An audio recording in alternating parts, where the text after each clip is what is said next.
Hello and welcome back to the Fight and Talk 2 channel with myself, Mr. Fight and Talk, joined as always by the fantastic co-host of the show, the eloquent analyst himself, Prath. How are we doing, Prath?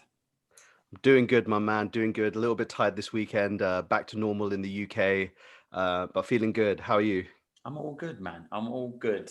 Now, apologies from George. He cannot make it with things being back open. And obviously, George owning a couple of breweries or whatever he does, some crazy beer, man. We have got a fantastic replacement for him. We've got Brian from Mad Dog MMA, because when you see the bar, you know where you are. How are we doing, Brian? Oh, great, guys. How you guys doing? Very good, man. Very good. Thank you very much for jumping on the show as well. As always, it's fantastic to have you on with us. I'm excited to be back. I can't wait to talk about the fights. That's it. That's it. And we will kick off with arguably the best fight on the prelims and probably in the build up to maybe taking out the main event. It was probably the best fight on the card, which was Tony Gravely versus Burchak. Prath, what did you take away from this fight? Because this was one of the only fights on the card that actually finished in less than 15 minutes, which was, it was performance of the night. It was fight of the night for me, apart from obviously the main event that we'll get through to later. It was a very, very dry card with regards to action and stuff like that. But what did you take away from the first fight on the card? Because Gravely was a massive, massive favorite for this as well. Yeah, man. Very dry is the word for it, for sure. The cure to sleep deprivation is that card. But wow, Tony Gravely, man, that was a fantastic. Finished him with a left hook, kind of hammer fisted him on the way down. That was a great finish for Tony Gravely. Strong beard off of Tony Gravely as well. That was the other thing I kind of noted with him. I don't see. This is how dry this event is. I'm commenting on the guy's beard. But it was a fantastic fight. Back and forth. Anthony Burchak is a UFC veteran, I would say. Been in and out of the UFC, had wins and losses, kind of your typical journeyman fighter, if you will. But Tony Gravely came out there and put it on him. He looked like he had power, like hellacious power. And Burchak managed to hang in there for quite a while before he ate that left hook and then went down and just kind of got hammer fisted out into TKO. Great win for Tony Gravely against someone that's, I guess, respected by a lot of in the bantamweight division by the UFC officials as well. Otherwise, he would have, once he got caught, he would have stayed cut. So someone that is reputable and is winning fights. So this just kind of bumps Tony Gravely up in the grand scape of the bantamweight division. I don't see him as a top 15 fighter just yet. I think with a little bit of finesse, a little bit more technique, he will be right up there. He seems to have the power. That's evident. He put him down pretty easily. And, it seemed like, one of those fights where I can't remember. It was one of the fights the other day where, it just felt like one guy was just everything he landed was power shots. And the thing that everybody, the shots that the other guy was landing were just kind of pitter patter shots. And that's what it felt like here. And Tony Gravely put it on him. So, great win for him. Yeah. Yeah, no, I agree. I'm with you. I'm with you 100%. And like we said before, it was difficult with this card to kind of pick bits and pieces that we thought were very, very good. And obviously you spoke about journeyman there. And the next kind of journeyman that you think of, and like a guy that pops to mind, is obviously Jared Meerschaert, GM3. Obviously he's coming off of a loss against Khamzat Chimaev. But Brian, what did you think of his performance? Do you think he can get back into the win column now? Obviously he's got the most submissions ever in the UFC, I believe it is. So that's a fantastic accolade for him to have. But is it okay having these accolades, but not necessarily having a number next to your name and not be on a contention for the title? Where do you see him going from here? And what do you think of his performance? I thought it was a great performance. I thought he kind of looked a little bit slow at first, a little bit. And then he caught, he caught that guillotine great. That's exactly what somebody like him needs, though. You know what I mean? When people thought about him, when people thought about GM3, they thought about the Chimaev knockout. He was talking all that trash and stuff like that, saying he could do this and do that to Chimaev. And then he gets knocked out inside of a minute. So this is something he needs to get on, to get back on track. I don't think that, he's going to get this momentum train going all the way to a top 5 fight or anything like that. But it is what these guys need. And the UFC does need guys like GM3 in order to promote younger stars, and exactly what they did with Chimaev. So It was good to see him get back in the win column after that last loss. But, do I see it going or leading into anything extravagant? No, I don't. What do you think, Prath? Do you think he can make a run for the belt, or do you think he can cause a little bit of noise in the division, or do you think that's kind of be I wouldn't even consider him a gatekeeper. He's not good enough to be a gatekeeper, unfortunately. But what do you think? Do you think he's that guy to beat before you can really use his name to excel yourself, or do you think he really can come back into this? Yeah, I mean, Gerald, I think first off, I just want to say it was a great submission. Caught him beautifully, trapped the leg. The hand positioning on the guillotine was perfect as well. And as soon as he was out, great job by the referee to recognize that Bartos went out, stopped the submission, and big win for Gerald Meerschaert. I think if Gerald was able to get onto a win streak here, he could kind of be considered a gatekeeper here. But I think because Khamzat was able to kind of elevate himself off of Gerald Meerschaert, that he would be considered somewhat of a gatekeeper or someone to elevate your name off of. I think he was kind of the only person really willing to fight Chimaev, more so than anything other than that. And so I want to give him credit, man, because that, most submissions in the UFC is a great accolade to have. You've got great people like Damian Maia who hang around that are like, the greatest jiu-jitsu players in MMA, and he doesn't seem to have hit that same stride that Gerald Meerschaert has had. So I want to give him some respect, man, but I got to agree with you guys. Like he doesn't seem like a guy that is going to amount to being a champion or being a top 10 or a top 5 fighter.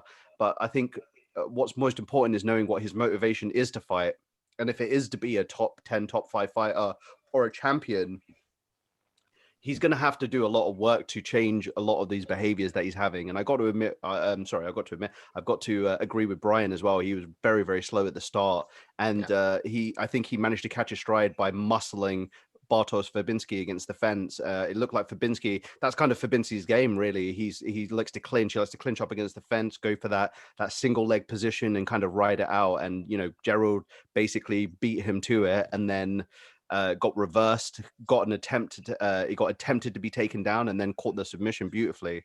That's kind of what I think. I think Gerald will need to make a lot of adjustments. I don't know how old Gerald is, but I'm going to assume he's in his he's in his early 30s here. Yeah. So I would say that, he's a little bit past what would be considered most people's prime, which is, you're kind of very early 30s in your late 20s.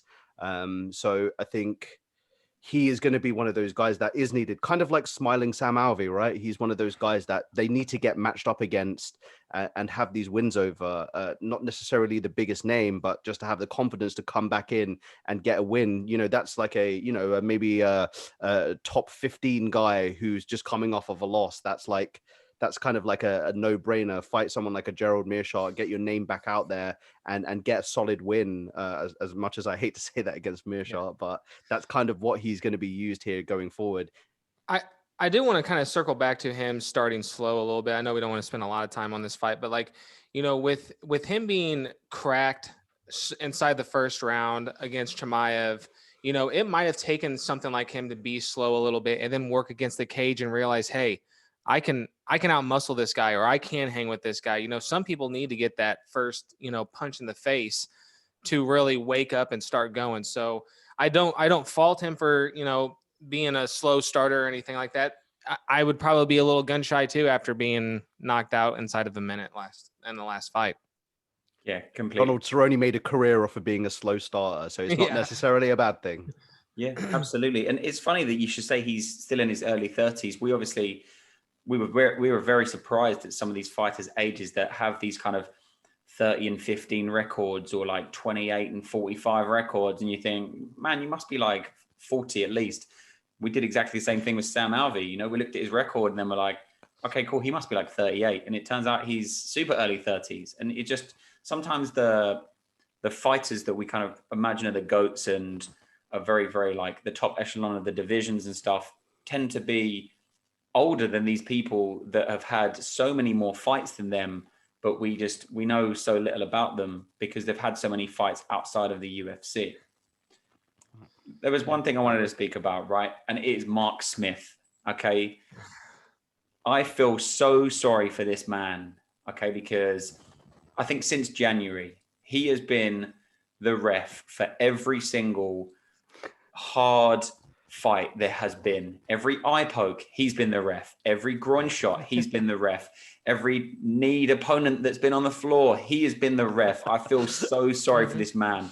He is getting exposed to everything that could go wrong in the octagon. It seems to be going wrong in his bouts. If I found out he was my ref for my fight, I'd be thinking, right, I'm either going to get poked in the eye or I'm going to get nut shotted. Something's going to go wrong in my fight because he is there. I don't know if he's the bad omen or what. And obviously last night we saw the absolute man mountain that is Romanov going against, how do you pronounce his name? Espino? Yeah, Espino. Espino. Go with Espino. Okay. One of the two. He's Spanish, so we say Espino. And I thought it was going to be a good fight. You know, these two guys, they are big. They are big, solid guys. Romanov coming off of a forearm choke, I believe it was, from the top position. So he looked fantastic in that. He's, you know, and Espino looks very good as well. Very, very lean for that weight, for his weight as well. I believe he came in at like 159 or no, 259 or 257, something like that. The guy's jacked. It looked good. And then, of course, in traditional UFC fashion, we have a knee to the groin. And Romanov goes down to the floor. Mark Smith there going, well, fan bloody tastic. Now I'm the one that has to deal with whatever is going to happen now. And then we saw, I believe, did you see, we saw Mark Ratner come in and have a little discussion about what was going to go on because of this event. And it turned out that it was different to everything we'd ever heard before. Prath, tell me, what did Mark Ratner say? How did it go? If you can remember. If my memory is a bit shot, but as far as I can remember, the nut shot that was hit was pretty damn brutal. I will say that. And I mean, any kind of nut shot is pretty damn brutal for any man out there who knows, who's been kicked in the nuts. That sucks. I'm honestly forgetting off the top of my head what Mark Ratner came in to say, but I know he's the VP of Regulatory Affairs, so I'm sure he was kind of discussing what what was going to happen going forward. Yeah, but Brian, you got me, any please, ideas? if you can. Yeah, I think that if there's 2 complete rounds, that if there was a disqualification or an illegal shot, that they can go to the judges from where and I might be speaking like but I think that my boy DC even explained this last time with there was another disqualification with Mark Smith, unfortunately, but there was a different situation, but they said they could go to the scorecards after 2 complete rounds and then judge that round up to that point. If it was unintentional. Yeah, and that's why it is a technical split decision for Romanov. So, I mean, God, man, I mean, like, first of all, with the Mark Smith situation, like, everybody can talk about it and talk about what they would do in the situation and, you know, that kind of thing, but you have no idea what you would do unless you were in there. You know what I mean? But he's just making the calls. Like, he's not creating the, you know, it's not like it's professional wrestling where, you know, he's getting, you know, thrown down and not seeing something and then waking up after the illegal shot happened or something like that. He's just calling what he has to call, you know, and this one was a weird one because you got to see the rule in place of after 2 complete rounds, you go to the judge's scorecard. Exactly. And I believe they actually scored the first 2 minutes or whatever it was of the third round as well, and did a point scoring system on the first 2 minutes that they'd seen. There was something very similar that happened on the Jake Paul versus Ben Askren fight.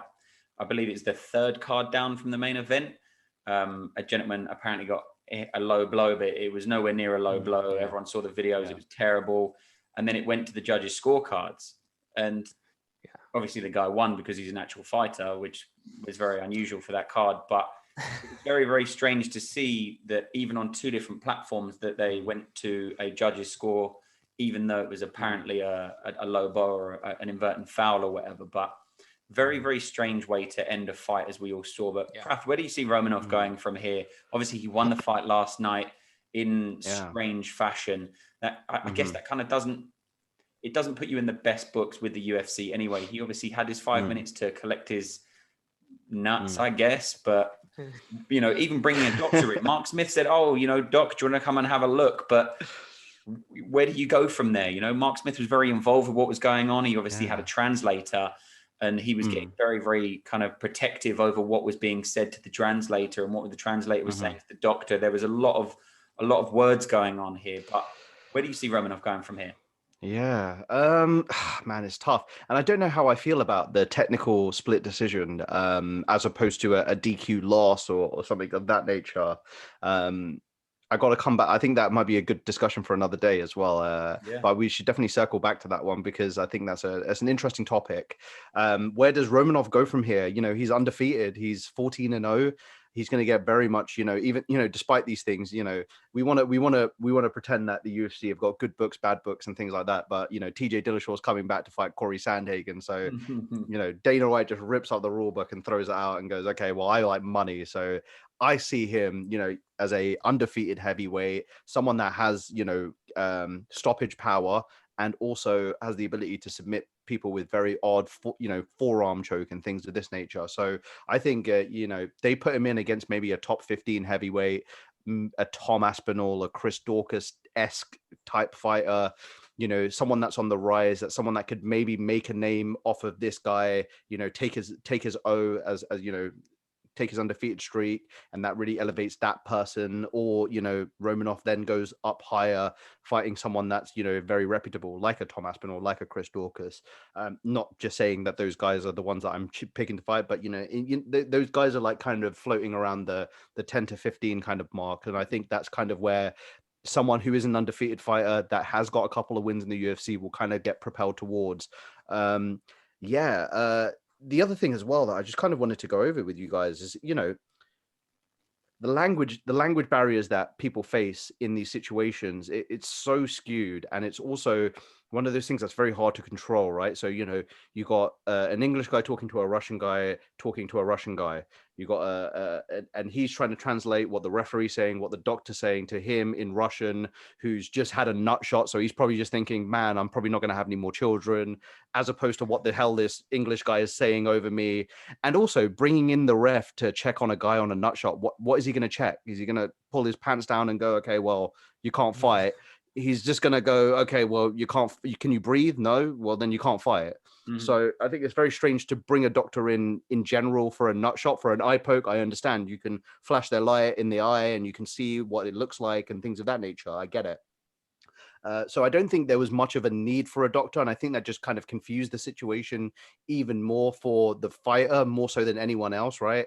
The guy who's, you know, doesn't speak a lick of English, and he's struggling because he's already been hit in the nether regions, and then also has a bunch of these English people, American people, sorry, just kind of talking over him, and he's just kind of like, what is going on?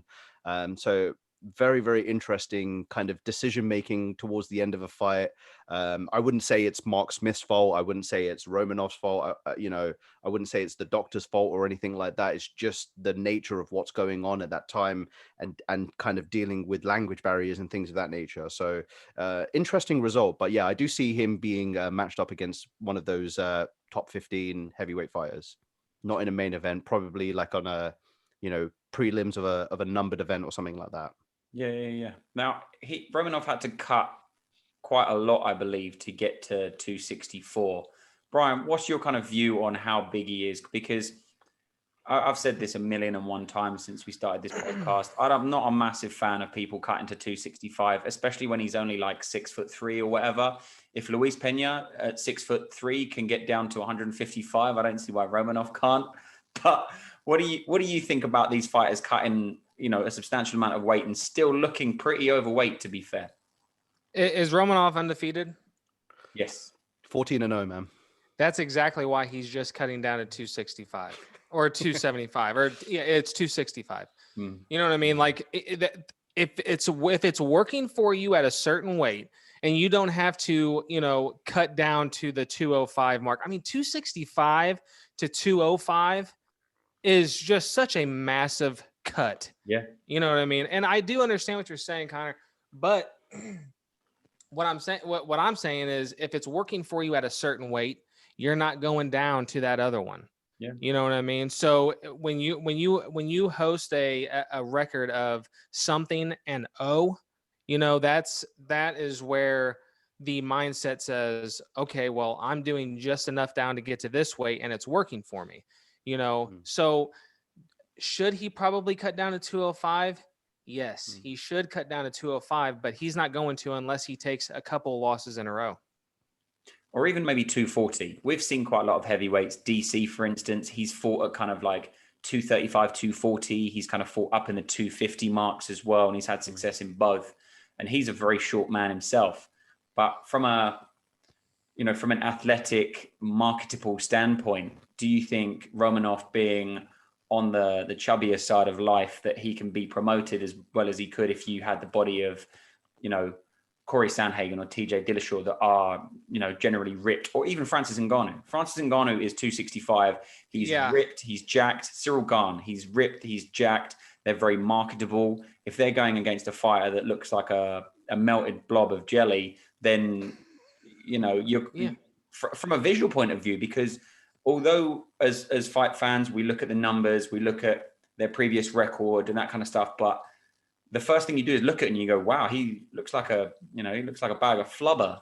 I'm not going to go with that guy. I'm going to go with the guy that's got a six pack and, abs coming out of his ears. But I mean, I think they can be marketable.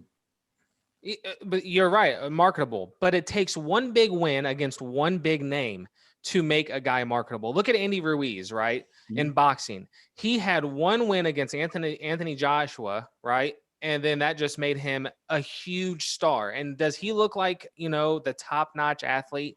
No. Does, you know what I mean? So he's getting in better shape now. This is boxing, I know, but he's getting in better shape now. But when he did fight Joshua, he was chubby. He was not looking like a specimen. You know what I mean? But if Romanov came in and beat someone like a Cyril Gane or something like that, yeah, that's when you could start marketing these guys. I don't think that it's in the body type anymore, because hell, look at Ben Askren.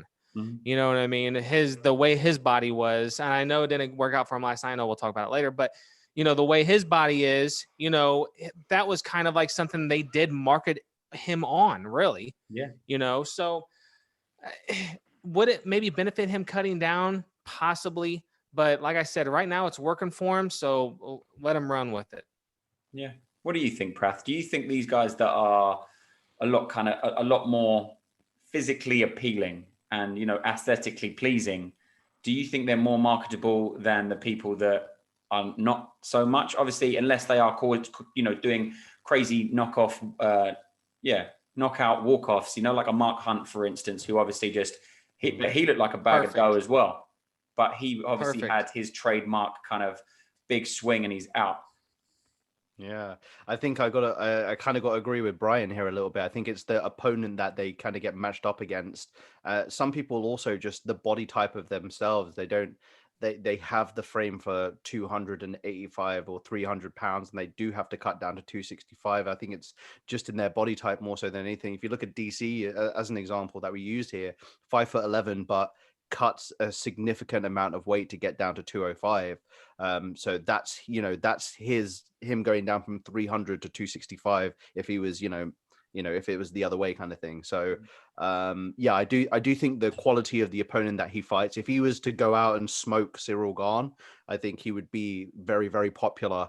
And I think it also it's dictated by their style of fight, right? So if he's coming out and swinging for the fences, I think that's something that fans will love, right?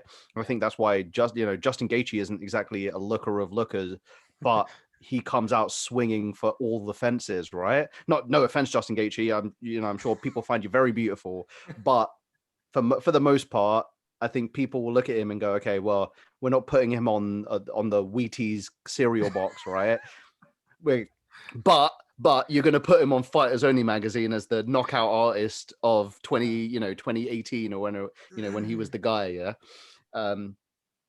So yeah, I think body type as well, I think is important. I think body type can skew a fan's opinion of them against the other, right? If you look, Cyril Gahn's last opponent was Jairzinho Rosenstrike, right? Rosenstrike, yeah. Rosenstrike isn't exactly like a slender fella, right? He's got a bit of a belly to him, but you know, the kickboxing god, if you will. So I Yes. think that is kind of what elevates a fighter more so than, you know, the way that they look and things like that. I think that can be important to some people, and I think that can be important to, you know, like to the UFC in general. I think they obviously want, you know, someone that's handsome, that can sell as well. You know, look at like Sugar Sean. I'm trying to just pull a random example here, right? Someone that is very, very marketable. But I think, you know, when you look at him, I think they have to have the face and the talk behind it. And I think that's kind of those two together, along with quality opponents, will kind of dictate how they go there.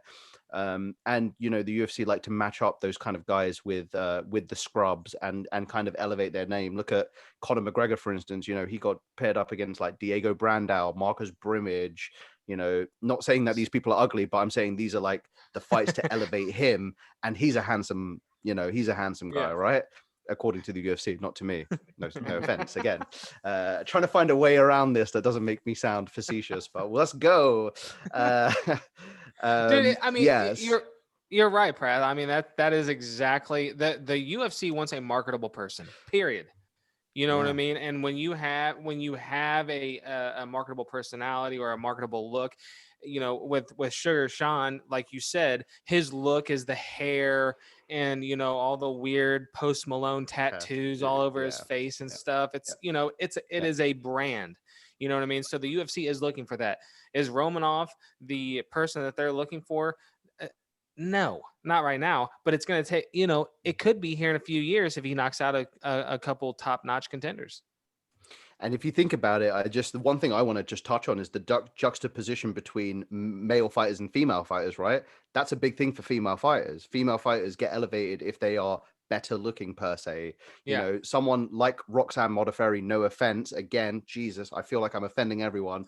Roxanne Modafferi, for example, isn't going to be marketed like Macy Barber, isn't going to be marketed like Alexa Grasso, isn't going to be marketed like Paige Van Zandt. Like, you know, these guys are the ones that are kind of being pushed to the rafters, right? But they also get matched up against very tough opponents, right? So Paige Van Zandt met Rose Namajunas, and Rose Namajunas absolutely smashed her into the ground. And that's where people realize, okay, Paige Van Zandt's good looking, but is she a reputable main event, top 5 title challenging fighter? Probably not. No. Look at Alan Jouban, right? Alan Jouban is a handsome dude, but at welterweight, he has had significant losses against very, very tough competition, unfortunately. And that is what's kind of dictated his career more so than, you know, they could put him in a 5-round main event fight against whoever, and I think it would sell because of who he is, you know, in terms of like his look and things like that. If they market it the right way, they can surely bring in like a big female audience for things like for example. But then they'll mash him up against someone that will just kill him in the first and second round, and then where do you go from there? That kills off the contender that you're wanting to push in some respects. But yeah, I'd love to know what you guys think, because I think that perception very much changes when it comes to female fighters. Absolutely. I completely agree. And the UFC, as we said before on this channel as well, they look for someone that is marketable, and they look for different marketable people for different demographics as well. You know, so Alexa Grasso was a prime example that you just said there for the Mexican fans, for instance, for the Spanish fans, those kind of fans. And then we obviously have the Francis Ngannou's for the African fans, and that kind of demographic of people that they pick these little people out. Obviously, we've got Chandler as well, who is like the all-American beef. You know, here's the guy. You just look at him and you think, wow, you know what? He's pretty short, to be honest with you, but chiseled and all these kind of things. So they have these. Sugar Sean is perfect for the kind of 15 to 21. They're not millennials anymore. They're like Gen Z or whatever they're called now. Like they're good for that kind of person, you know. So I think the UFC are very good with regards to how they pick certain people to market in certain ways, to fit certain demographics, to include everyone in their target audience almost. Which brings me on to, seeing as we're on body types, obviously we had Luis Pena fighting on the card as well. At 155, the guy's 6'3". He's huge. But Brian, what do you think of his performance yesterday? I felt like he he didn't get out of second gear until 3 minutes into the second round, but he still managed to win. I didn't really think so personally, but what did you think? I don't understand how this guy got a win on that card. I don't understand how he got a win yesterday. Because he's marketable. But is he? What you're really, like? Is he like the MMA Bob Ross? Like, is that really what where we're going? You want a guy, a soft talking guy that paints pictures who actually punches people in the face? No, I'm not down with the MMA Bob Ross. You know what I mean? I don't know. How he got a win yesterday is beyond me. We always talk about like the not the refereeing, but the judging in MMA and stuff like that. It does count. Like in boxing, if you push in like the last 10 seconds, you can steal the round, right? But in MMA, if you are pacing your opponent the whole round, and then this guy comes and turns it on the last minute, I'm sorry, you're still down 4 minutes to 1. You know what I mean? I don't understand how somebody can give a round to somebody because they came on strong in the last, minute and a half. That's it. It's I'm sorry. I have no, opinion. I'm not down with the way that he got a win last night. Muniz, I think, won the fight last night. I agree. I completely agree. Prath, what did you think? Obviously, he took the win yesterday, but I didn't think it was deserving. I felt like the refs, we saw a lot of split decisions yesterday, but we saw the same old characters, didn't we? We saw Saudi Amato, we saw the other guy, the Yamasaki something, and it's just, come on, man. Get some different refs that have got some different outlooks on how these guys and girls are throwing down. What did you think? Do you think he won? Man, I was kind of leaning a little bit more towards Alexander Munoz. I thought that Luis came on strong at the end of the second round, but not strong enough to secure that round, in my opinion. I thought he did, he did spend the last couple of minutes of that round kind of really pushing the pace in a way that he hadn't done before. And I think in the third round, I did think he did take that third round, but I will say that I think Munoz took the first 2 rounds. So and completely on board with what you're saying here, man. With just the amount of split decisions that happened on this card, it's very challenging for an MMA fan to really get behind someone when the judging is so poor that it's going to skew, very, very close fights one way or the other. And I think you look at something like Verdict MMA, right? Verdict MMA is gathering global scorecards across the world. I'm not saying that every single person is reputable on Verdict MMA, but I'm going to say that when you look at it and it goes, 85% of the people thought that Alexander Munoz won, and the other 15% thought that Luis Pena won. Like, I think that those kind of things really matter, and I think that those are things that are being underutilized by, again, the Nevada State Athletic Commission, who do not want to pull their finger out of their butthole and actually make any changes. They come with the same judges every single week that make poor decisions that affect a fighter's life. Look at Alexander Munoz now. He has a decision loss to Luis Pena that is now going to affect him going forward. When the UFC look at a guy, they look at his wins and losses. They don't look at the quality of their wins and losses. They go, you lost 3 fights. Okay, you're going to get cut now. So these are things that are being dictated by judges who don't have the grandest scope of what MMA is. They're boxing judges. They're other judges for other sports, and they're getting brought in here to do UFC fights, but they don't understand things like the ground game and how takedowns should be scored. I don't think the 10-9 system works in a capacity where you have takedowns, you have jiu-jitsu, you have so many different aspects other than just boxing. And I think things need to be changed here, but I feel like I'm tooting this horn every single week that the Nevada State Athletic Commission just do not seem to want to do anything. And I think it's so frustrating for the fans who want to see just the right people win, and more so than anything else, right? We just want to see that the guys who deserve to win, take the win, get paid their, and the other thing as well, Alexander Munoz took half a paycheck yesterday for a win that he should have had. He should have been taking his full paycheck there yesterday. Luis Pena kind of stole that paycheck away from him. No offense, but man, I'm hot about the judges, man. I think it's something that's been complained about for years and years and years and years. And Dana White's, put his hand up and go, this, this is outside of my control. I'm just here to put on the fights. I'm not here to tell the athletic commissions what to do. But at what point do we look at these fight nights and go, I mean, like, 3, 4, 1, 2, 3, 4 split decision verdicts back to back to back? Yeah. Like, how does that happen? Doesn't that show to you that there's no uniformity between the judges, and what the judges are looking at is very much according to what they see? There's no guideline. There's no guide. They're not reading a guideline and going, okay, well, this is what we're going to judge it on. It seems like the discretion of these judges is what is making people win and lose. And that's, for me, like an ultimate insult to these guys who have put in the work to do these training camps, to go out there and expect to get both their paychecks, and then to get a split decision loss because a judge doesn't know what he's seeing in front of him. Like, that for me is something needs to change there, man. But I'm if I keep talking here, I'm going to throw my microphone at the laptop here, because I'm just sick of these judges, man. What do you think, Brian? I think that the Nevada Athletic Commission is grandfathering in these boxing judges and stuff like that. And these guys are not understanding the sport and the weight that takedowns happen and stuff like that. But then again, I have to play devil's advocate on this, because, what if we do get a new a new wave of judges, right? And these guys start weighing takedowns more, more in their judging than, power shots or something like that. So say a guy like GSP comes in and wrestles somebody for 2 minutes, takes him down 3 times, but he gets rocked 4 or 5 times in a round.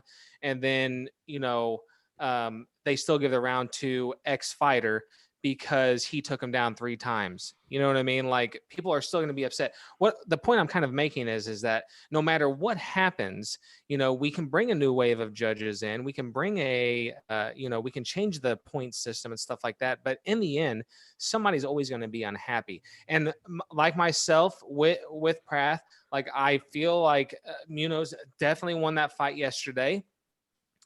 But there might be another fight down the line that me and him think that, another fighter did deserve to win the fight that a lot of people, disagreed with. It's basically what I'm saying. Nobody will ever be happy. It's just going to be a revolving door of judges, a revolving door of people that, complain, because that's what our society is now, we just complain a lot. But then why don't we see more draws? We obviously don't see a lot of draws in MMA. The last notable one that comes to my head is obviously Figueiredo versus Moreno, which was due to a point being taken away. But if there is a fight that the 3 judges kind of look at each other and go, wow, that was really close. You know what? He had 7.5 minutes. He had 7.5 minutes. I don't really know how to score this. Then why can't we have a 10-10 situation? One guy wins a round, one guy wins a round. They both draw in the middle, and then that's it. It's a draw. Everyone leaves moderately happy, I assume, because they've not got that loss. They've got kind of a record, 13-0-1 or whatever. They've got the draw. But why don't we see more draws then? If the issue we're always going to have is these super razor close split decision wins where, it's really splitting the MMA community on, I thought they won or I thought they won. If there was a draw, then it'd be like, you know what? I'm less happy now. Well, I'm more happy now than I would have been if they'd have lost, if that makes sense. I have 2 reasons why that won't happen. One, I feel like a draw makes a lot of people upset. You know what I mean? It makes both fighters upset. Because as a fighter, you feel like I have done everything I can to win this fight, right? And then number 2, you put a division on hold again. It's kind of like having the champion go up to fight in a different division to see if he can become a champ. Like, you're putting you're putting your career on hold, because if you have a draw against somebody, what's the natural reaction that's going to happen? Okay, I have to go fight this person again. So I'm going to take 3 months to probably recover, depending on how bad the fight was. I'm going to take another 3 months and train my butt off to get to this fight. And, then with whatever happens, I mean, you're almost putting a year hold on your career if you put a draw with somebody. Mm-hmm. I agree with you, Connor, but with the draw, with with a draw situation, but it just puts a division on hold again. Or maybe have it outside of the main, co-main, or maybe a non-important fight. But if you're fighting on the prelims, for instance, maybe you don't mind catching a draw because you'd rather have a draw than a loss. Yeah, but the thing about the draw is it's so frowned upon. The only draw that I have literally ever seen and have agreed with was Frankie Edgar versus Gray Maynard 2. That's the only draw I have ever seen that I was like, man, that I cannot disagree with that. With Moreno and Figure, that, like you said, the draw was only because of an illegal shot, right? What I mean? What about a fight like Max Holloway versus Volkanovski 2? Everyone rewatches it 1,000 times and goes, oh, but I thought Max won. Oh, I thought Max won. Oh, I thought Volk won. I thought Volk won. But if there was a draw, they'd still be having the trilogy anyway. But then, But wasn't essentially the first fight was, that's what the first fight was. People kind of said, like, even though Volkanovski got that fight or, took that fight on the cards, they gave Max Holloway a shot again because that was almost people always thought that was kind of a draw. You know what I mean? Like, I don't know. I don't know. It's a very hard thing because now we're putting a division on hold with the featherweight. Obviously you had to put Volk against Ortega. You know what I mean? But whoever wins that is going to obviously go against Holloway. I don't know. It's a very weird, hard situation to talk about because it'll really never change. True. Just something I would like to kind of throw in here is just as much as I agree that it does put these kind of divisions on hold and slows things down, the referees and judges aren't dictated by the UFC. They're dictated by the athletic commissions, the Nevada State Athletic Commissions and things of this nature. So they technically shouldn't have a dog in this race. And I agree that there should be a little bit more, maybe not in the bigger fights, but I think there should be more draws that are awarded. And I think that it will kind of cut through some of these split decisions a little bit more, because I think what's worse than having a draw is having a split decision, because the split decision shows that all three of the judges that are sitting there right in front of the fight watching it cannot agree on who won that fight. And I think that is the hallmark of what a draw should be, right? A draw is that the three guys can't decide who won. Okay, well then they've had a draw. And so I think a draw against a split decision, I think ultimately they're kind of the same thing, but in the scheme of the grand scheme of a UFC fighter or an MMA fighter's career, that's a win and a loss, kind of black and white. And I think that is more damaging than having a draw. But I can kind of understand where you guys are coming from with the rhetoric of it kind of slowing down the division and things of that nature. And you use the Max Holloway example, which I also agree. I think maybe that is one of the few times where you can kind of look at a fight and go, wow, okay, that if it's not a win for Max, it is definitely a draw. But I think, no, not the first fight, the second fight, sorry. I thought the second fight was a little bit more clear cut, but still managed to go that other way. So much so that that's now two fights that Max has lost. And it's going to be difficult to, well, you can't, it's not, I'm not saying it's difficult to market a Max Holloway fight. Everybody loves Max Holloway, and whether they put him in the title fight against Volkanovski or not, I think people will absolutely love it. Whether it's 2 losses or not, people won't care, right? But I think when you're talking of Alexander Munoz or Justine Kish or Juan Espino, like that affects their career, it affects their paycheck, it affects how they move forward with the UFC. It also affects, them getting cut from the UFC. You take 3 or 4 losses in the row and you're out of here. So it's different circumstances, but it's a tricky subject, man, because there's so many different factors. I have a perfect solution for this though. And this is a legit perfect solution. They take Connor, Pratt, and myself, and they take us to every UFC event, and we can be the 4th judge. We'll all just get together and we'll be like, all right, what do you guys think? It's a perfect solution. That's the one that makes the most sense. I completely agree. That's the one that makes the most sense. And Pratt, you spoke about up, Dana. You spoke about Kish yesterday, who obviously lost to Cortez. Cortez being very, very marketable. There's a couple of fights here that I'm not going to hang around too much on, but Tracy Cortez she looks very, very marketable, in my opinion.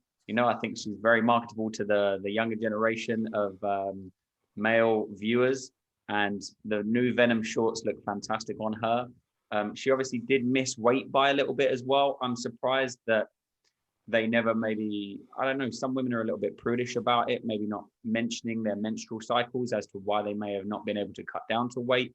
They just kind of went on the basis that, you know, I was listening to it, and I think it was Michael Bisping that was saying, oh, it's very difficult to cut those final pounds. And when you get down to half a pound left, your body you just don't want to do it. And you think, oh, no, it's okay. I'll just leave it on half a pound over. But maybe that was to do with something with her menstrual cycle, for instance, which we have spoken about on this show, but I feel doesn't get mentioned enough by the commentary team and maybe by the fighters themselves, because they don't want to have that as an excuse almost.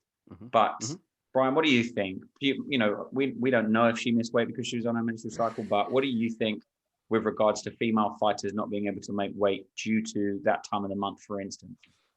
And specifically getting down that lost half a pound, 1 pound. Yeah. Yeah, well, I actually talked to my wife about this, and she said that, you know, if she would be cutting weight, she would feel like maybe sometimes that would actually help out a little bit. But, you know, I don't know. I feel like that is the responsibility of the fighter to get down to that weight class, right? Like, and I do understand where Bisping's coming from. Like, you know that your opponent, if you're a female or a male, if you get down to a half pound, you're outside of a half pound, you know your opponent is going to go ahead and still take that fight, right? Like, they're going to say, okay, I'm going to do a catch weight, obviously, because this is only half pound. So if you are down, you're drained and feel like you can't go on anymore, you almost kind of take that, and then you can say like, hey, you know, maybe we can get fight of the night. Maybe we can, you know, maybe I can get knockout of the night and get that bonus and make that money back, or somehow like that. You know, with Cortez, she probably has some funds coming in some other ways, you know, so maybe it doesn't make that, you know, maybe it doesn't matter that much to her money wise, you know. So I don't know. Weight cut, we've talked about weight cutting so many times. It's a dark place, and, you know, unless you've been there before, you really just you don't know what the thought process is. And you have to have the, you know, like we've talked about too, you have to have the right team. You know, if they say, you know, you have a half pound left, get back in the sauna, wrap yourself up. I promise, you know, like, this is all going to be over, you know, soon it's going to be over. You know, if you don't have that person in your corner, it's not going to happen.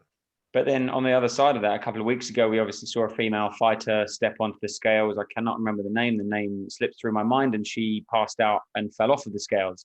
So having a team behind you that say you can get that half pound, are they going to then have that responsibility and the accountability on them to say like, oh yeah, I got her down to the half pound, but she's just passed out on the scales and she can't fight anyway? Well, you see that you don't, the problem with that one was that it happened in front of everybody. You hear about all this stuff, you know, with Henbrow and stuff like that. You hear about all this stuff happening at in the backstages and stuff like that, you know. But what brought that one to light is it happened in front of literally everyone there. And that's what made it so bad. If it would have happened backstage, you would have just read it in the headlines and been like, oh yeah, you know, weight cutting sucks. But when you see it physically affect someone, you're like, this is a scary moment. Yeah, no, I'm with you. And the guy that doesn't need to cut weight that we saw you last night is Andrei Arlovsky, turning back the clock and getting a win over Sherman. And, you know, me and Prath, we were talking about this on the pre-fight show as well.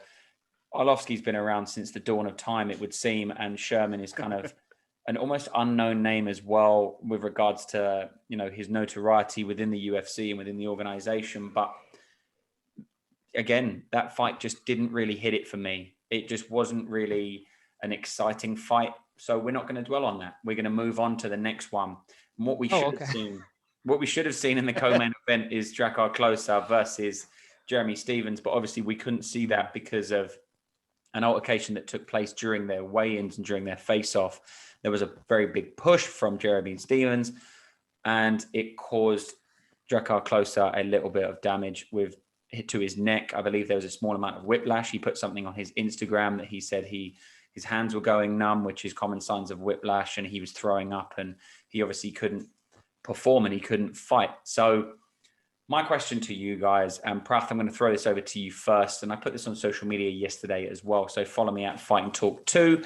But what do you think should happen now with Jeremy Stephens? Because he has caused someone damage to the point where they cannot perform their job. You know, if I go outside and punch my postman, who can now no longer deliver post to the rest of the street, I'm going to get done for GBH or ABH or whatever it may be, because and then I'm going to get sued for loss of earnings. Do you know what I mean? So I'm glad he didn't sue me, but he caught me on a bad day.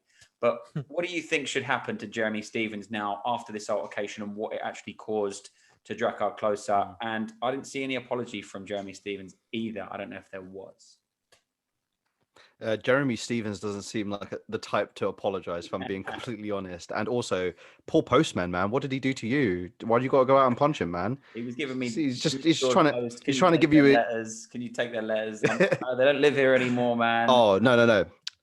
I respect. No, I also had the same problem when the postman rings my doorbell for flat C, and I'm like, bruh, just ring for flat C. What's your problem, man? No, I get that completely. Someone's in the house. I get that. Yeah, I get that completely. What happens to Jeremy Stephens here is he just gets rebooked against Drakkar Klose. I would love to say that the UFC will admonish him, that the UFC will fine him, or the UFC will do. I mean, potentially they could fine him, I guess, because that's a fight that they had put on this card as the co-main event. That's a fight that would have drawn a lot of eyes in. I think Jeremy Stephens on a free fight night card, is a big draw. And I think people obviously love watching the violence that he brings to the octagon, and more specifically the violence in the octagon, not outside of the octagon. And that's what's happened here. In typical Jeremy Stephens style fashion, guy doesn't seem to be able to get to a face-off without wanting to kill a man, which is both a good and a bad thing. And I think, obviously that would translate to a killer mentality within the octagon, but also just kind of reveals too much about his character, that he's an incredibly emotional human being.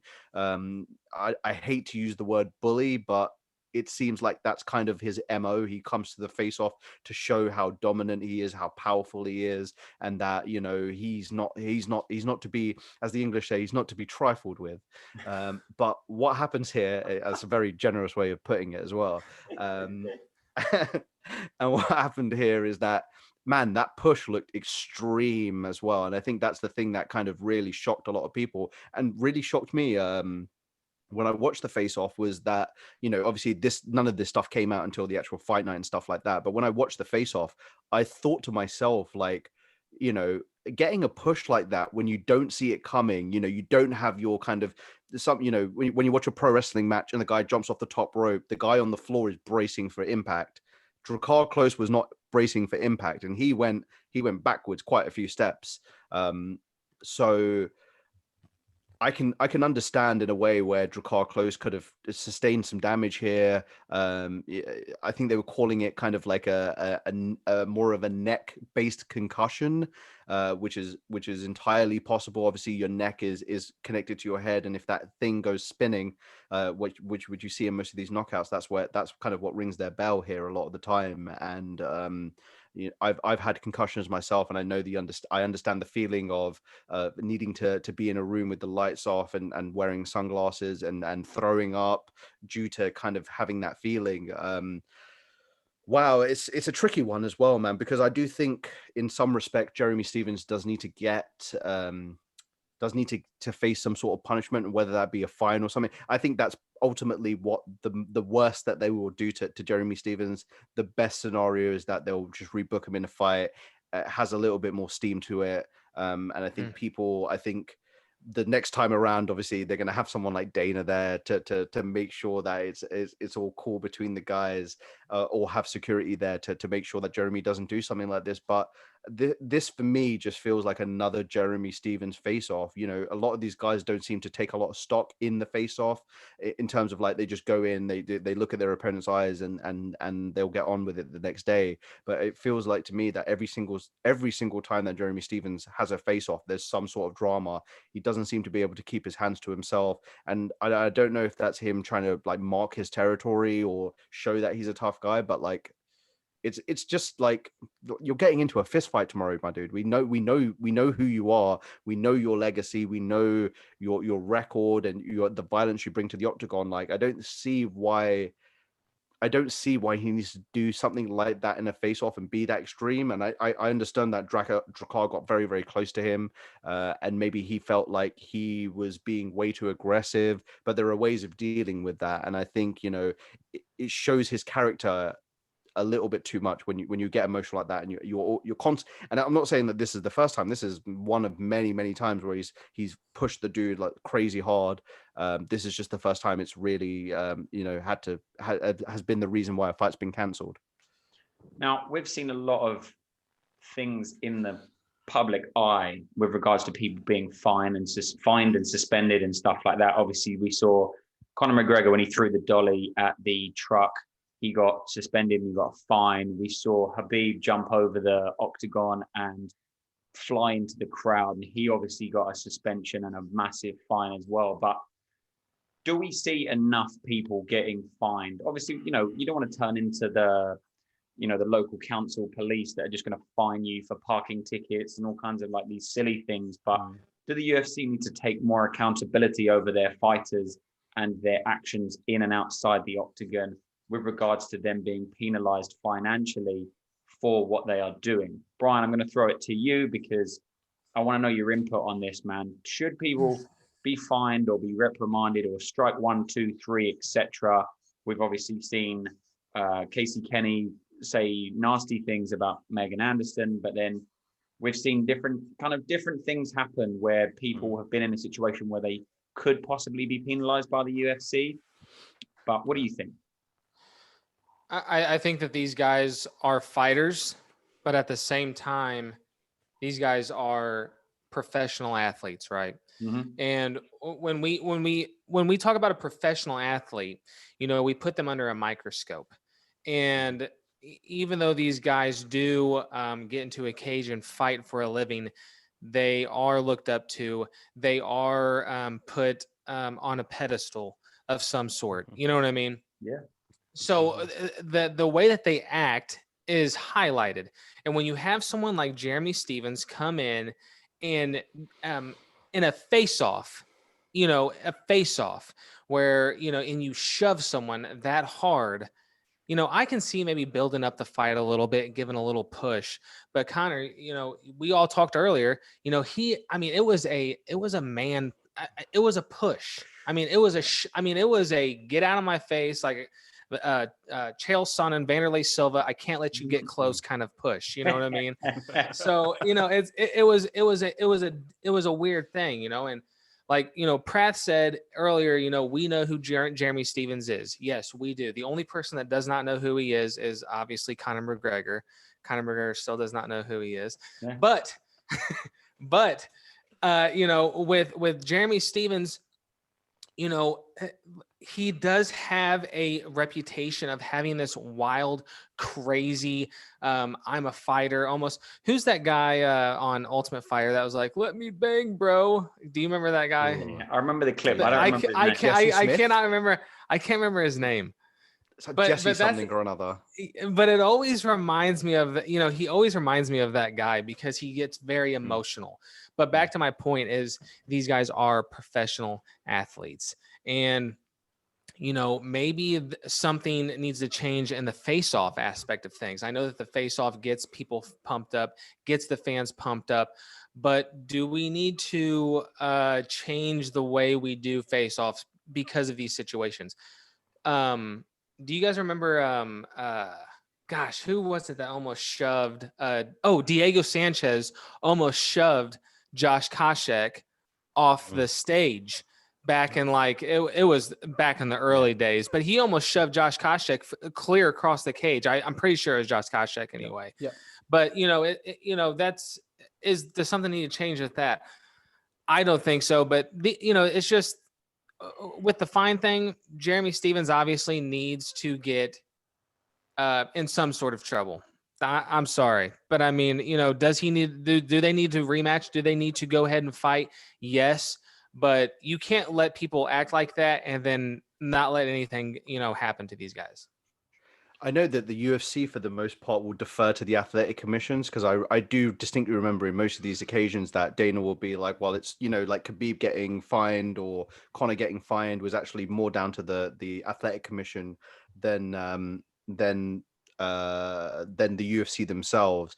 But I think in these kind of situations when it isn't something that's in the fight itself, I think that is something where the UFC can take a little bit of a handle on this and go, well, you're a fighter that represents our company and you're acting this way before the fight. Like, you're a wild, like, why have you got to be a wild man for? Like, we get who you are. We understand that you are a tough guy. Like, you don't need to shove people all the time. Yeah, I mean, they're not actually in a fight at this point, right? So they're technically just two blokes, stood on a stage. They're not getting paid to fight each other at that moment. So technically, in my eyes, if Drakkar Klose wanted to press charges, I assume he would be able to do that.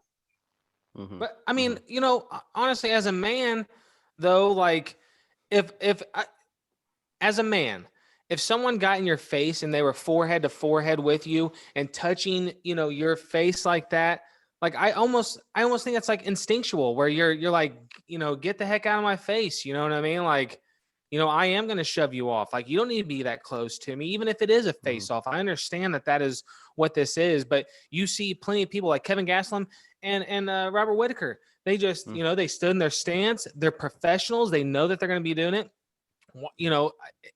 I don't know. I like one side of me says like, Jeremy Stevens is out of line. He shouldn't be doing that kind of stuff. But then the aspect of, if I was put in that situation, I don't know what I would do if somebody put their nose to my nose, and I don't know, man. And as well, you said these guys are professional athletes, right? And your kids are very, very young, and they watch fights and stuff with you, right? They're into fighting as well. And I know you've said before that they look up to Conor McGregor, right? They like Conor McGregor, right? Yeah. I'm going to throw you under the bus here. They like Conor McGregor, which is, I don't know what you're teaching these kids, man. Those little casuals. So when they see Conor McGregor as like a role model almost, and a guy they're going like, wow, this guy's really cool. I want to be like him. I want to do what he's doing almost, from a kind of a younger viewer kind of point. And when they see that Conor McGregor is in the headlines for doing things wrong and not having any repercussions, did they then think that that's going to be okay for them to do? Not just to take your kids into, I'm not just saying about these, but for the young as a whole, are they going to look and think, well, fighters are allowed to push each other and not have any repercussions? I'm going to do that at school on Monday. Someone comes into my face, I'm going to push them so hard that they get whiplash and can't go to PE lesson in the afternoon, and that's going to be okay. I see Take what the you're saying, dolly like, out of your kid's hand.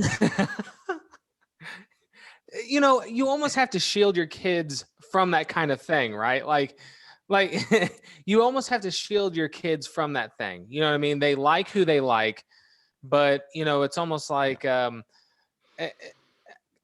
Nolan has no clue about Conor's launching a dolly through a bus, and Conor has, or Nolan has no idea about Conor berating the Muslim religion. He has no clue about that stuff. He just sees what he sees on a pay-per-view or whatever like that. You know what I mean?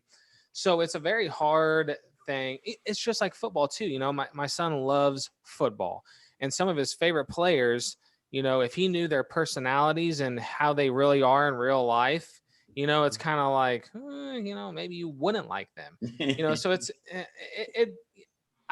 you're right. I mean, it's rough, but my kids are casuals, they don't even like really, they watch one fight a year, I said, this is Arvlosky. He's been fighting forever. They're like, okay, I don't care. I'm like, all right, he has a fang mouthpiece, guys. Come on, look at this. It was so cool back in the day. Enough of people being disrespectful. Does he have a YouTube channel? Yeah. Enough of people being disrespectful. We can move on to some fighters that are very, very respectful and why we love this sport so much.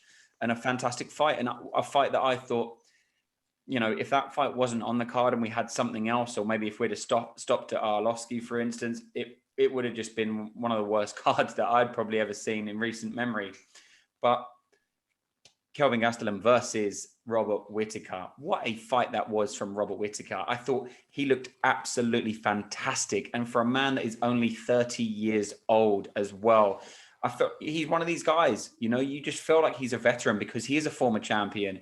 He's fought some of the absolute best in the division as well. And yesterday, he proved to us why we should never, ever doubt Bobby Knuckles. He looked amazing. Exactly what, remember we were doing the pre-fight preview, I said he does these jumping in side kicks to manage the distance perfectly, and exactly as I predicted, he was doing them all night. It was just glorious to see the little kicking out the front leg as well, as we saw Kelvin Gastelum was kind of rushing in with these little flurries, and very unusual thing to do as well. Robert Whittaker was kind of jabbing for a right hand, and then he was kicking the lead leg out as well and just moving off sideways. His lateral movement was just phenomenal. It was an absolute masterpiece from him yesterday, I thought, and something that if Israel Adesanya is looking at that fight going, oh, you know, we're going to have the rematch, I'd be thinking, wow, he looks a lot better than he did when they fought, you know.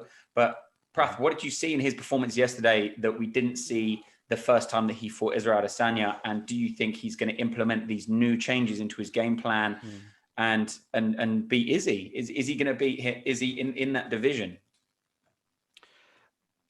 What an incredible fight from Robert Whittaker.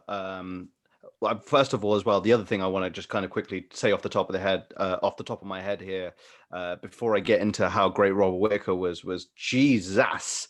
Kelvin Gastelum has got a hell of a chin on him. Holy, he took some big head kicks. He took some big punches to the face.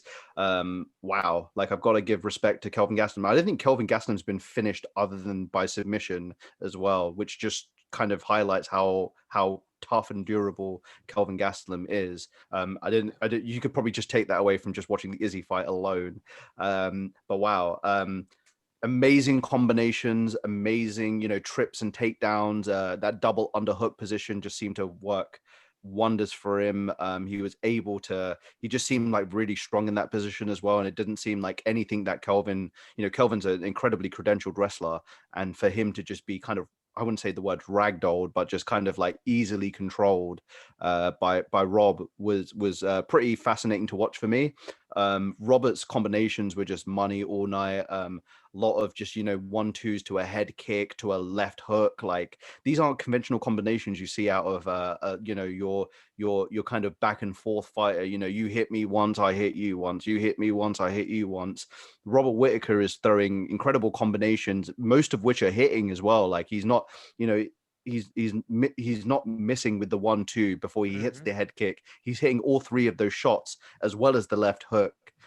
Which is why I give Kelvin so much credit, because Jesus, like, he took like 4 or 5 shots back to back to back and was just standing and just walking forward. Like, wow. Robert is going to really, really prove to be a tough challenge for Israel. I think Israel now living in this second era, if you will, of, you know, before Jan and off is, I will say, he's been exposing. You know, people are going to look at that now and go, well, you know, as long as I can get a couple of trip takedowns on him and control him on the ground, you know, if he comes out in the first round against Robert Whittaker and, you know, throws it on him and throws these crazy combinations and kind of does how he did in the first fight, I think Robert in the second round this time will just take him down and control him for the rest of the fight. And I think that's something that is well within Robert's ability and control.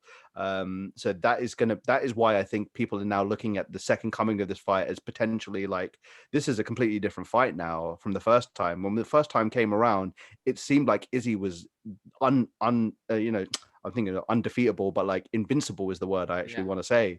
Nothing could phase him, nothing could knock him down. And I think now that Jan has kind of shown that, you know, he isn't invincible. He is someone that can be taken down, that can be controlled. You know, not to say that Izzy didn't do great in that Yan fight as well. Like he was able to, in those first couple of rounds, to really to give Yan some good work, and Yan ate everything he had and kind of soldiered forward. Now, if it's a similar kind of fight from Rob, you look at the first, second, third round, does he survive the shots from Izzy? That's a different question, and I don't know if that's something that we can really tell until that fight goes down. If we look at the first fight, the answer to that question is no. And Izzy will continue to reign as the champion of the middleweight division.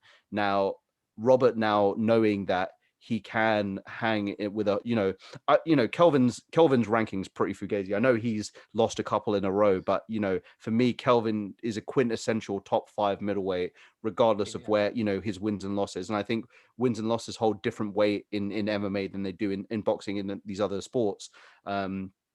It's sad to see actually Kelvin at a lower rank, because I do think he's one of the top guys, and I think Kelvin gets 1 or 2 reputable wins. I think he rematches Izzy because of how good that first fight was.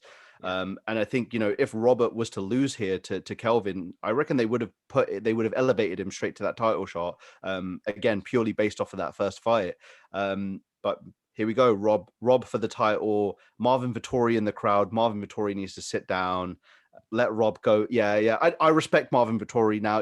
I was saying to Connor before the Marvin Vettori against Kevin Holland that I didn't actually really like Marvin Vettori that much, and since then I've got to say my opinion's changed a little bit. I've got to respect what he's brought to the middleweight division.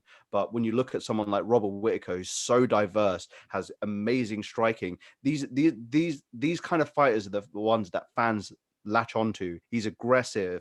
He's got an incredible, his lateral movement's incredible as well. I think that's something that's very, very underrated in his game. His back and forth. He's got kind of that karate stance, back and forth, that kind of light hopping, but kind of going back and forth. But then mixing it in with the lateral movement around the cage was incredible to watch. And the head kicks.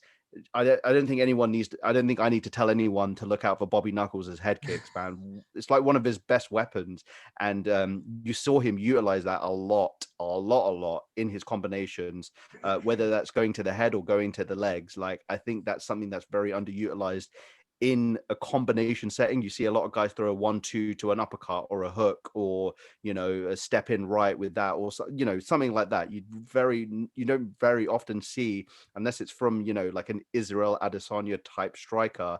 You don't really see a lot of guys through combination to head kicks, and I think that's something that's really like, you look at the silhouette of a fighter. You look at someone like a Dominic Cruz's silhouette, and you tell, okay, that's Dominic Cruz. You look at a silhouette of Israel Adesanya, that's Israel Adesanya. And it's the exact same thing for Robert Whittaker. You show someone throwing a 1-2 to a head kick, you're like, okay, well, that's Rob Whittaker. The other thing as well is those push kicks to the knees. That's something that is very much, I believe he took that from the Yoel Romero fight, where Yoel Romero managed to destroy the absolute hell out of his knees. And then he realized, like, why am I not using this weapon? And I think the other person that really took inspiration from that is Wonder Boy, Darren Till. Like, these guys have all had their knees destroyed by that same technique, and then they come out in their next fight and use the absolute hell out of it. It's a technique that cannot be denied. Morally, ethically, is it the best technique to be using when you've got someone standing in front of you who, I guess, you're not really concerned about their health and safety, but just man to man, human to human, maybe not the best kind of technique to show that you really care about someone, but it's brutal and it gets the job done. So I think that is exactly why it is utilized in the way that it is. But man, what a beautiful fight, man. So much love to Rob Whittaker, man. And now he's going to have to fly back to Australia and quarantine for like 50 days or 21 days or whatever the hell it is, man. Like, for these guys coming out of Australia and New Zealand to go back and have to do that grind, the grind of just having to quarantine. Like, I know Rob Whittaker is someone that loves to play video games, and he probably doesn't care about a quarantine period, but it sucks. And he's got like 4 or 5 kids. Yeah.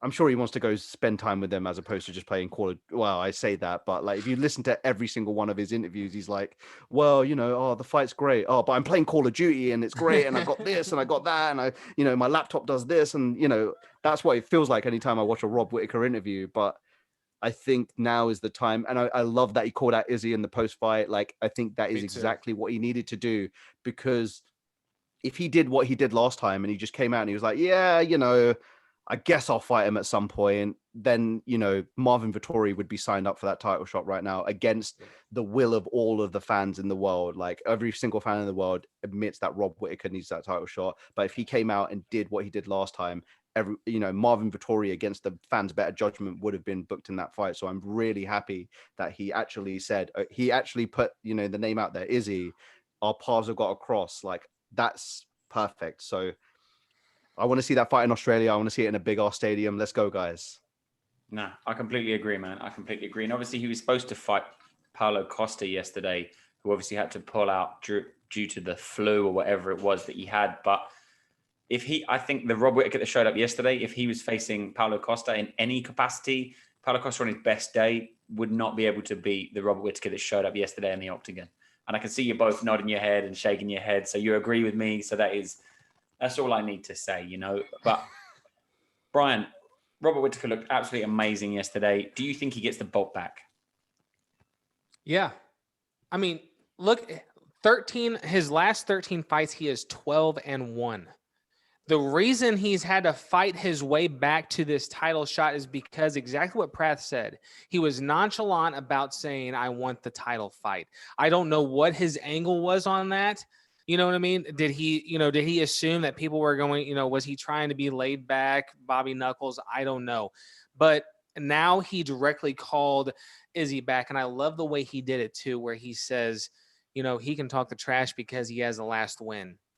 But I promise you this. The armor of Izzy has been penetrated. People have seen the path to beat him, and obviously, Robert with those inside trips, the double unders, inside trips, he can do that to Izzy. But here's the problem with a Jan versus Robert Whittaker is Jan had the size to take the shots and get inside, right? We seen him take the shots to get inside, to get those underhooks, and then to get those takedowns. Is Robert Whittaker going to be able to take the shots, get into the inside, get those double unders, do the inside trips? I don't know, but I'll tell you this much. I'm sold on the fight. I think everybody knew coming into this that this was going to be the fight to make. Robert Whittaker was going to win this fight. Like, I kept going back and forth. Like, could Kelvin Gastelum, could he spark him? Yeah. I mean, obviously Gastelum has the strength. He has the power to land those one shot, knockout blows. But, and the way that he looked in his last fight, it was really good. So I really enjoyed this fight. Kelvin Gastelum taking this fight short notice too. That's another thing we have to realize, that he came in short notice and did a 5-round fight. And I mean, he looked pretty dang good. I know that he didn't get the win, but he looked pretty good for taking it on short notice. But obviously Robert Whittaker is going to challenge Izzy for the title. And I think that, I'm going to call it early, and I'm going to say that Robert Whittaker is going to get that belt back. I like it. Bold statement. But as we know, Robert Whittaker's been in that position before. He looked phenomenal yesterday. I think he's obviously got other commitments in his life as well. As Prath said, he's got 4 kids, I believe it is. Very cute kids. 4, 5, 6. From his embedded thing. He's got some super cute kids. And to be 30 and have so many kids, like, props to him, There's loads of memes of him jumping into his swimming pool. The guy's living his best life, man. The guy's living his best life, and he's probably going to retire at like 35 and just be a coach or whatever he wants to do, ride into the sunset, but that's still a very, very long time away. And for a fighter with his kind of credentials and his skill set, there's no ceiling to where he could go to. We talk about Joe Ban and Arlovsky and stuff like that are kind of 40, 43 even. And you think if we were to see Robert Whittaker fight consistently until he's 43, you're looking at a hell of a lot of more fights, but we don't need to see that. We don't need to see him get Anderson Silvered. We need to see him sail into the sunset at a decent age and stay retired. Unlike Funky Ben Askren, who came out of retirement yesterday. I'm going to segue into the Triller card that was also available last night to view. That was for a lot of fight fans, a mockery of combat sports. I believe there was a slapping session for a small segment of the show as well, which is just ridiculous. We were speaking before we hit record, and it's almost like every Gen Z or whatever they're called, kind of every 17-year-old that plays Fortnite consistently and kind of does these kind of lives online, basically. It was every kid that lives online's wet dream of how an event would go. There was bits of gigs. There was some old school kind of OGs that you'd put into this category of Oscar De La Hoya and Snoop Dogg and stuff like that. They were doing the commentary that were clearly intoxicated to a certain degree, whatever that intoxication may have been from. But it was just a very, very strange card. I kind of had it on in the background while I was watching the UFC. And Brian, you picked Ben Askren to win yesterday. You did a little video over on your channel over on Mad Dog MMA. But what did you see yesterday that you are disappointed with? And everything isn't an answer. Okay. I seen a mockery of a sport that has had numerous people come and build this thing up. I mean, you got, Rocky Marciano's, you've got Joe Lewis's, you've got these guys that have made the sport what it is. And then you have a YouTuber, a vlogger, if you will, come in and start challenging these professional fighters. And I'm very disappointed in Ben Askren. And I know that we're going to be on the radio, so I'm not going to cuss, but I'm very irritated with what's going to be, what happened with that. Ben Askren promised us a performance, and what I seen was a dive. I mean, I can't. First of all, you have Snoop Dogg, Pete Davidson. You have these guys that are on radio cussing up a storm. You don't have the Larry Merchants anymore. You don't have the Max Kellermans anymore. You don't have these guys that have brought the prestige that was in HBO boxing or something like that. Now you have a sideshow. I seen Justin Bieber last night perform before a main event. I seen a slap contest. I seen a circus. It's embarrassing.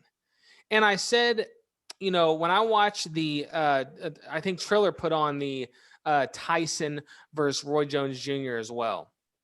And it was nonstop, performances, 3 or 4 songs before every fight. And I just sat there and I said, what is going on here?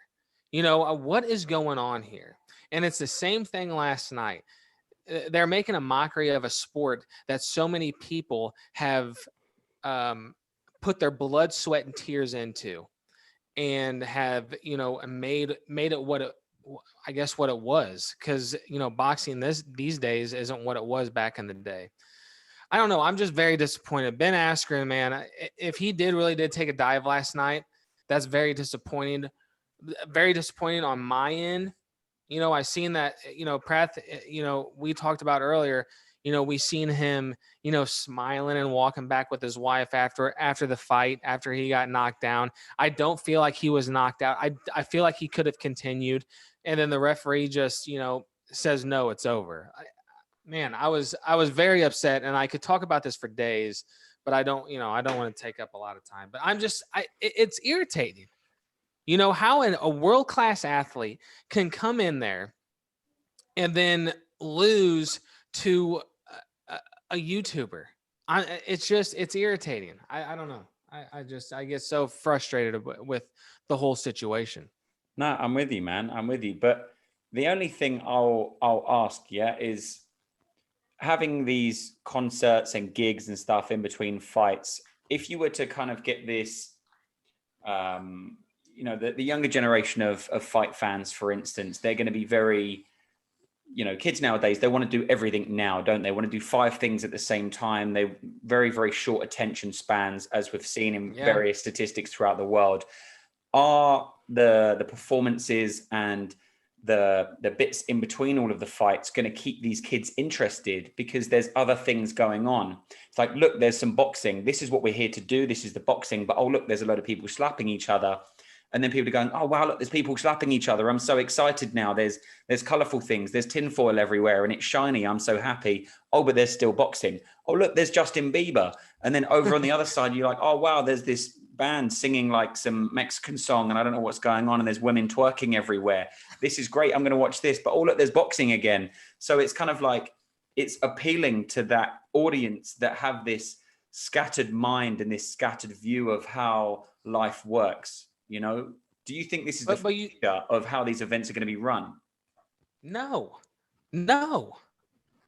This is Triller. I mean, this is. I understand what you're saying. Like, this is the way to keep the attention span of the Jake Paul fans. You know, like I said in my video, you know, the Jake Paul fans are YouTubers or young, you know, or you know, teenagers or young adults who grew up watching them, right? But what these guys don't understand is that's not life. And what we're really doing, unfortunately, is telling these kids, you know, this is okay. It's okay to, sit there and cuss and roll what Snoop Dogg said. He said, I hope Logan or Jake Paul has this fight done before I roll this blunt. That's really what you want to teach, you know, the kids. I mean, I'm cool, you know, I you know, whatever it is, what it is, but I'm saying like that's the message you want to live like of Snoop Dogg, but I also see Snoop Dogg doing commercials with Martha Stewart. So I don't buy the hardcore gangster that, you know, Snoop Dogg is. I don't know. Dude, I'm so frustrated with what happened last night. I'm sorry that I keep talking about it. But Ben Askren has, you know, it disappointed me that somebody like him, you know, I gave all of his accolades, and I'll do it again right now. Okay, he's a 4-time All-American, a 2-time national champ, one of the only wrestlers to win the Dan Hodge Trophy 2 years in a row. Do you guys know who Dan Hodge is? Dan Hodge, he's unfortunately passed away this past year, but he was an old man that made a living. He was a wrestler, but he would crush an apple with his hands. That's how hardcore his hand strength was. But he was an amazing wrestler. But they made a award after him. Pan Am champion, a national champion, a world champion, Olympic qualifier, one champion, Bellator champion. This guy was an athlete, and even though he says that I don't understand why the MMA world is saying that, you know, I'm carrying them on his shoulders, he did carry us on his shoulders, and he let us down when he took that dive. Gosh, dang it. Prath, what's your views on this, man? Because, you know, we've spoken about this before with regards to YouTubers bringing more eyes to the boxing sport and to combat sports in general. And obviously, as we've seen in the UK and probably most of the world, there's more boxing gyms than there's ever been. There's more MMA gyms than there's ever been. You know, if I'm moving flat or whatever, I'll have a look at where my closest MMA gym is, or jiu-jitsu gym or wrestling gym or something. And people are so involved in that now because there's so many more popping up compared to 10 years ago, for instance. But do you think this is a good thing or a bad thing for the sport? Obviously, Brian is very, very much against it, as am I. I'm just going to be the mediator here, you know. But what do you think about what happened last night? It was very, very, you know, it gave me glimpses of how the fight circus was when you've got a very, very short person versus a very, very large person, David and Goliath, kind of silly matchups and, you know, almost like a pie throwing contest. It was just ridiculous. But what are your views on last night? And obviously we were speaking before the fight about, you know, it very much was a dive, but at the end of the day, it was an exhibition fight. Yeah, I absolutely loved it. I thought it was great. No, I'm just sorry. I'm just joking. Brian, calm down. I see you. I feel like the whole world just got suckered. We all got played a fool. I don't know if you guys noticed, but if you pulled away the Triller sticker, what you actually was a part of was Jake Paul. We were part of a Jake Paul vlog there, a gigantic, 3-hour Jake Paul vlog. Just the characters that were appearing, the commentary during the fight was blowing my mind. They're effing and essing and doing this, and I was confused. I was like, am I watching a boxing fight? Am I watching a YouTube vlog? And I felt like, okay, that was my conclusion that I came to, is that we were watching a YouTube vlog of a guy, and it was all based around Jake Paul, right? So all the fights that were there before it, like, I know we were talking to our boy George, hope you're doing good, George. He was talking about Regis. I forget the guy's name. I think it was the guy that had the nut shot. He did the nut shot, but he didn't actually do the nut shot. This guy is an accredited top boxer in the world at 140 pounds, that nobody is talking about or knows about. Everyone's talking about Jake Paul. Everyone's talking about Ben Askren. What we watched yesterday night was essentially a Jake Paul vlog, glorifying Jake Paul, talking about how great Jake Paul is. He came out with a robot. He came out with Justin Bieber's playing, Ric Flair's over there, Snoop Dogg's over there, Pete Davidson's over there. I was beyond confused with what was going on in general, and that's kind of what I wanted to take away from that, and that's what I thought of the entire situation. It wasn't a boxing fight, and I was saying to the fellas here and to George as well, which was an analogy that was kind of made about this that I just think fits so perfectly, is the one that Big E made on Ariel show, which is around Ariel kind of proposition to him that this is kind of like a typical pro wrestling move. We put him in against a high level MMA fighter who may not have the best credentials to compete in a boxing match, and we put him up against a celebrity. This is John Cena, Kevin Federline. But that's what I want to see in my wrestling. I don't need to see that in my boxing. Put your chocolate in my peanut butter, but do not put it on my salad. And I think that if you take it for what it is, then I think you can kind of breathe a little bit easier. And I can see the frustration in Brian's face. But what you've got to realize, Brian and the world, was that was not a boxing fight. That was not a boxing promoted fight. That wasn't a boxing card. That was a Jake Paul vlog. And I think if you take it for what it is, you become a lot less frustrated with what happened there. And I think I got to agree with you as well, Brian. It kind of felt like Ben took a dive there, and I respect Ben a lot. I respect what he's done in the MMA game, what he's done as a wrestler, like the credentials that you listed there. I don't know who Dan Hodge is, but if he can crush an apple with his hand, God bless him. That's a hell of a thing that you can do, and to have a trophy named after you for doing that, like, respect. Like that for me. That was an internet video diary. That wasn't with like an incredible production. Like, I'll say the production looked incredible, the ring looked incredible, but that's about it. Everything else on it was fugazi. It was a lie. It was like watching Cartoon Network back in the day. I might as well just watch, I'm gonna turn on my TV and watch Jetix. I'm gonna go. What are we doing here, lads? We're not watching a boxing fight here. And I think if you don't take it for what it is, you become a lot less frustrated with the outcome of it. And I get it as well. Like Ben, as well as everybody else. I can't show you the amount of messages I've received from casual fans of boxing and MMA that have messaged me and been like, "Oh God, that Ben guy is rubbish, isn't it?" And I'm like, but I wish you saw him in Bellator. I wish you saw him in one where he was at the peak of his game and he was fighting guys like Douglas Lima and taking Douglas Lima to school. But we're watching him fight Jake Paul in a flipping boxing match. Like, no. What are we doing here? So I hate to say this, guys, but I see more of this happening. I hate to say it. I do see more of this happening. The money side of things, for kids. And, the other thing as well is you're going to get these kind of sideshows where you got Justin Bieber playing a concert. Then you've got, this guy over here doing something, and Ric Flair's over there, and John Cena's over that shoulder, and Snoop Dogg and Dr. Dre are over there arguing about, how good Jake Paul is, even though their opinion on Jake Paul or Ben Askren is completely irrelevant. And, I love Ric Flair, but Ric Flair's opinion on the matter is irrelevant. Pete Davidson, an SNL actor who, is funny as hell. I don't know if you guys have watched his Hot Ones. I thought it was one of the better ones out there. Yeah. But is he qualified to talk about a boxing match? No, he's not. And it blew my mind. It actually blew my mind. I didn't watch it at the time it was going on. I watched the kind of replay of it. And I think that was even more kind of bizarre to watch as opposed to watching. I think if you watch it live and you're live tweeting as it's going on, you're kind of getting the reaffirmation like, I'm not going crazy. This is fucking weird. Yeah. But at the same time, when you watch it afterwards, I'm like, oh man, I've actually sat down to consume this. And as I got about halfway through the vlog, I just thought I was losing brain cells here. I was like, I just feel like a lot of the reasoning, the commentary alone just made me want to pull my eyes out and throw it at my laptop. Bizarre night.